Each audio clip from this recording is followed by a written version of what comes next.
자, 이제 인생의 전환점에 대해서 얘기를 할 건데요. 아까 앞전에 새 출발의 개념에 대해서 설명을 했어요. 그거에 대해서 좀 다시 한번 더 깊게 들어갈까요? 그 새 출발이라 함은 쫓겨남이라고 얘기를 했어요, 제가. 종결. 아니, 이렇게 심하게 얘기를 하시면 됩니까? 지금 가뜩이나 새 출발이 두렵습니다. 그죠? 물론 이제 자기 그 전에 했던 일들을 준비를 잘 하시면서 준비를 잘 하셔서 잘 넘어오신 분도 있는 반면에 이 새 출발에 대한 두려움이 계신 분들이 있어요. 저 새 출발에 대해서 한번 얘기를 해봅시다. 새 출발은 대부분 모험일 수도 있고 방황일 수도 있거든요. 그죠? 그리고 어디론가 여기를 떠날 수밖에 없는 이유들이 있어요. 떠날 수밖에 없는 이유들이 있죠. 그 이유들에 대해서 우리가 지금 두려운데 그걸 두려워할 필요가 없다. 왜? 시작은 종결을 의미하는 거니까 그런 얘기를 하고자 하는 거예요. 세 가지 예를 들 건데요. 우리가 새 출발에 시작하게 하면서 새 출발을 하면서 어떤 마음을 가져야 되는 건지에 대해서 한번 얘기해 보도록 하겠습니다. 인생의 선물은 바로 전환점이다를 주제로 얘기를 할 거예요. 그 세 가지인데 하나는 이상한 나라의 앨리스예요. 이게 원래 작품은 되게 기이하거든요. 근데 이때 나왔을 때 그 앨리스가 써졌었던 그 시기는 여성들이 할 게 없는 거예요. 그죠? 집에만 있고 그리고 집에만 있어야 되고 그냥 가사 일만 해야 되는 거고 여자는 질문을 하면 안 돼요. 질문을 하면 안 되고 집에서 하라는 대로 했었어야 돼요. 근데 주체적으로 이상한 나라 앨리스가 이 토끼를 따라갑니다. 토끼를 따라가서 호기심에 따라가서 굴로 빠지면서 일어나는 모험을 얘기하죠. 자기 스스로 이 토끼를 쫓아서 가는 거예요. 잘은 모르지만 즉 선택을 하게 된 거죠. 스스로 선택을 하게 된 거예요. 타의에 의해서 쫓겨났을 수도 있고 어떤 시스템에 의해서 그것들이 종결될 수도 있지만 이제 이 새 출발은 바로 선택을 하게 되는 겁니다. 그 선택의 시작을 알린 것들이 그 선택하면서 그 불안한 마음이 땅속에 있는 토끼를 쫓아가는 어떤 사춘기 그 여성의 심리를 그린 작품이 이상한 나라의 앨리스라고 하면 될 것 같아요. 그죠? 그래서 이 앨리스에 보면 이 어떠한 어린 여자에서 소녀로 전환하는 시점은 바로 그 굴을 따라가는 모험이 시작되는 겁니다. 그래서 모험, 호기심, 새로움. 그러면서 나중에 막 여왕하고 싸우고 막 이렇게 되는 거거든요. 그죠? 그게 시작이라는 거예요. 어쩔 수 없다는 거예요. 그걸 받아들여라.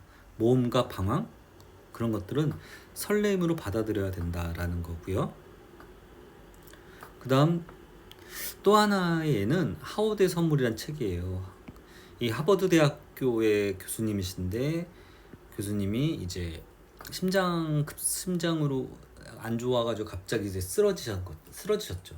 쓰러지면서 이제 그것을 돌봤던 그게 부추켜 일으키고 그 작가가 이제 부추겨 세우면서 대화를 하기 시작했어요. 그러면서 그 하버드의 하워드 교수님께서 이야기를 하면서 병상에서 이야기하면서 인생에 대해서 이야기를 하게 되는 거죠.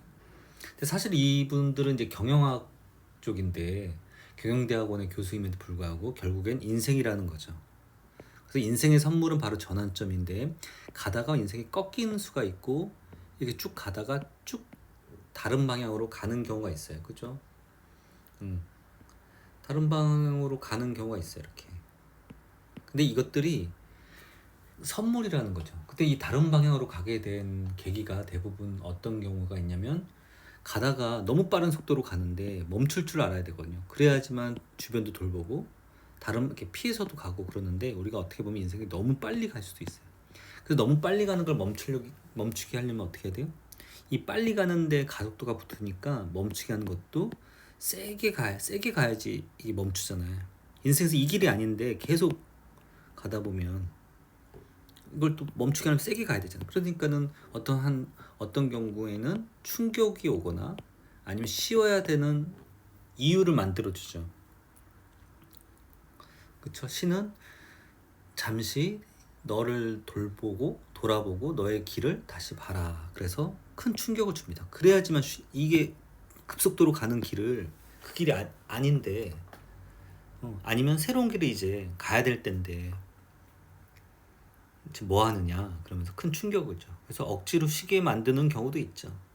그게 여러분들은 뭐 잠시 안 좋은 일이 있어서 쉴 수밖에 없을 수도 있고 아니면 모함이나 억울함 때문에 조금 하던 일을 쉴 수밖에 없고 또 하나는 뭐 다 좋은데 어떤 상황이나 국제 정세 뭐 이런 것들 때문에 갑자기 코로나가 생겨서 뭐 가게 문을 닫을 수밖에 없거나 아니면 국제 경제가 너무 안 좋아서 일을 멈출 수밖에 없거나 이런 것들이 있죠. 그런 것들이 오게 합니다. 그죠? 큰 충격으로 와서 전환점을 갖게 해요. 그래서 그것을 폭삭 망하거나 좌절을 하게끔 만드는 게 아니라 인생의 전환점이다. 그래서 위대한 사람은 도전하고 용감하게 용기 있게 일을 헤쳐나가는 것이 아니라 이런 상황이 왔기 때문에 이런 큰 충격, 전환점이 왔기 때문에 그걸 담대하게 도망갈 수 없잖아요. 아시잖아요. 인생에 살면 할 수밖에 없는 경우 있잖아요. 그걸 그냥 담대하게 나아간 거 받아들였다는 생각이 저는 더 강해요. 그걸 그냥 담담하게 받아들이고 충격에 받아들여서 한 템포 쉬면서 또 주어진 길을 열심히 살아온 것이 아닌가라는 생각이 들거든요. 굉장한 도전의식이나 굉장히 용감한 용기를 갖고 뭘 해봐야 할지 이런 것보다 그렇기 때문에 우리가 지금 새 출발을 하는 데 있어서 어떤 일에 대해서 종결이 되고 끝내고 이별하고 쫓겨나게 되는 것들이 큰 데미지라고 생각할 필요는 없다 이거죠. 그 다음에 또 하나 예를 드는 거는 저는 이 제이팍이라고 박재범이라는 가수예요. 아시는 분도 계시고 모르시는 분도 계시지만 지금은 AOMG라는 큰 레이블 회사고 KBS에 저녁에 옛날에 이소라 쇼, 뭐 스케치 쇼 이런 것처럼 지금 자기 이름으로 KBS에서 쇼도 하고 있어요. 그리고 회사도 AOMG하고 뭐 카이얼뮤직 뭐 이런 것들 되게 많이 갖고 있어서 굉장히 큰 부자이기도 하고 아티스트를 양성하는 사람이기도 하고 그 다음에 이제 방송인이기도 하고 굉장히 근데 이 친구가 옛날에는 그 유명한 그 2PM이라는 아이돌 출신이었거든요. 거기에 센터였고 리더였고 메인이었어요. 춤도 제일 잘 췄고 근데 무슨 일로 해서 여기를 이 한창 인기가 많을 때 쫓겨날 수밖에 없었어요. 쫓겨나서 다시 미국으로 돌아가서 엄마와 아버지가 하는 세탁소 일을 도와주면서 다시 그냥 큰 인기 이제 시작했기 때문에 아이돌이 근데 할 게 없잖아 일자리가. 그래서 2PM에서 그 센터이자 리더인 제이팍이 박재범이 쫓겨나서 그냥 미국에 있는 엄마 아버지의 세탁소 일을 도와주고 세차장에서 일을 하면서 다시 절차부심해서 혼자 돌아왔죠. 그래서 그때는 소속사에서 그러니까 쉽게 얘기하면 회사원으로서 일을 했는데 그때부터 조금씩 혼자 스스로 일을 해 나가면서 지금은 큰 뮤직 레이블의 뮤직 회사의 사장이고 래퍼들의 거의 뭐 진짜 5손가락 안에 드는 거의 뭐 우두머리 격이 되는 거죠. 이 음반계에서도 문화계에서도 그렇고 해외에서도 많이 알아주는 거예요. 근데 계속 2PM이 있었으면 어떻게 됐을까? 지금 2PM에 있는 멤버들을 봐도 그렇고 비교해봐도 그렇고 제이팍하고 그 위상이나 이런 것들이 너무 달라졌죠. 근데 그런 일이 없었다면 쫓겨난 일이 없었다면 제이팍도 쉽지 않았다는 거죠. 다시 절차부심하고 새로운 인생을 만들었기 때문에 지금은 어마어마한 성공을 거뒀다라는 거거든요. 그죠? 그래서 인생의 선물은 전환점이고 그 전환점은 실패가 아니라 인생의 선물이다라고 생각을 좀 하시면 어떨까 싶거든요. 그렇죠? 다 그런 것 같아요. 이제 그래서 오히려 젊었을 때의 그 전환점은 전환점도 아니었어. 그죠? 지금이 진짜 전환점인 것 같아. 자, 그래서 겁을 내지 말고 자, 우리 인생의 선물 전환점을 받아들입시다. 마칠게요.